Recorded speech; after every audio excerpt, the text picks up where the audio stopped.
Bonjour les gars, bienvenue dans cette vidéo. J'espère que vous allez bien. Bon, aujourd'hui, je vais juste montrer la différence qu'il existe entre la carte mère euh, d'un laptop et, et celle d'un téléphone et la similitude qu'il y a entre les deux. Donc, en ce qui concerne les cartes mères, bon, pour un laptop, généralement, vous savez, les laptops sont tellement grands.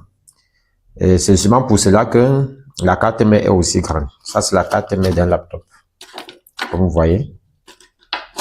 Et pour le téléphone, c'est elle-là bien évidemment.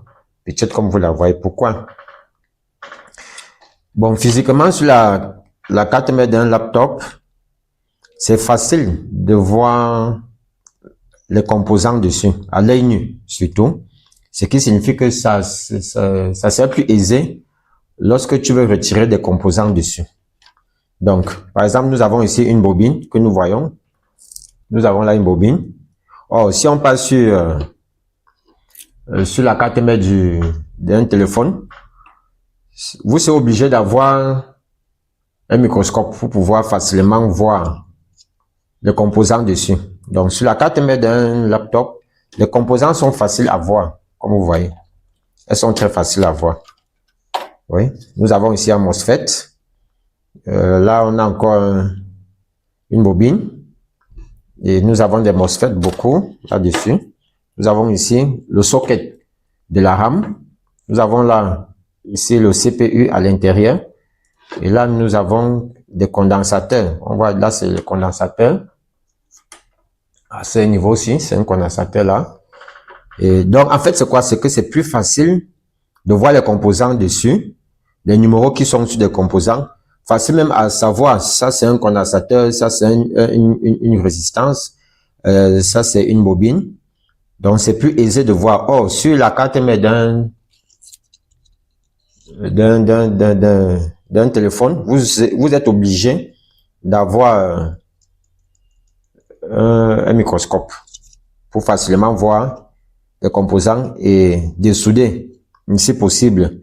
Maintenant, quelle est la similitude qu'il existe? Il faut savoir que entre l'ordinateur et le téléphone, il n'y a pas une très grande différence dessus. Pourquoi? Parce que la finalité, c'est pour que on ait l'affichage sur l'écran. Or, sur la carte mère d'un téléphone, comme elle est petite, il y a des composants qu'on a beaucoup plus réduits.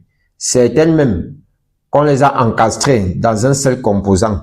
Par exemple, je vais prendre le cas d'un CPU. Sur la carte mère d'un téléphone, vous allez voir que dans le CPU, nous avons à l'intérieur le GPU, nous avons à l'intérieur le modem, nous avons à l'intérieur autres composants dans le CPU, sur le téléphone. Or, sur la carte mère d'un laptop, vous allez voir qu'on avait particulièrement le CPU ici. En dehors du CPU, il y a la carte graphique, parfois qui est à l'extérieur. Oui, on a une carte graphique parfois à l'extérieur. Dans certains laptops, nous avons les cartes graphiques dédiées, on dit souvent dédiées. Nous avons la RAM à l'extérieur. Le stockage. Dans le téléphone, vous allez voir que le stockage mémoire, qu'on appelle généralement la mémoire d'où on stocke les données, vous allez voir que la mémoire dans un téléphone est combinée parfois à la RAM.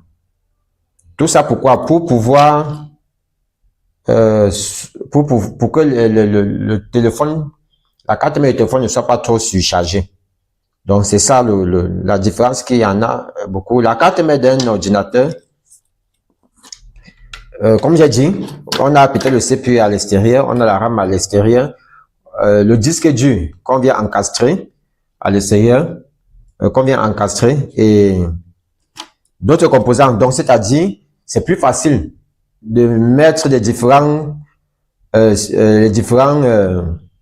composants. On disperse ça. Donc, on n'encastre pas comme sur le téléphone. Donc, c'est un peu ça la bonne différence. Ici, c'est plus facile de voir ces composants à l'œil nu, même les retirer. Par exemple, ici, je peux retirer le CPU. Là, voici, je peux retirer le CPU.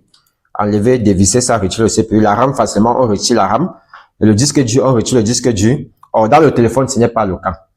Le téléphone, il faut les dessouder de temps en temps, retirer ses composants. C'est ça le souci.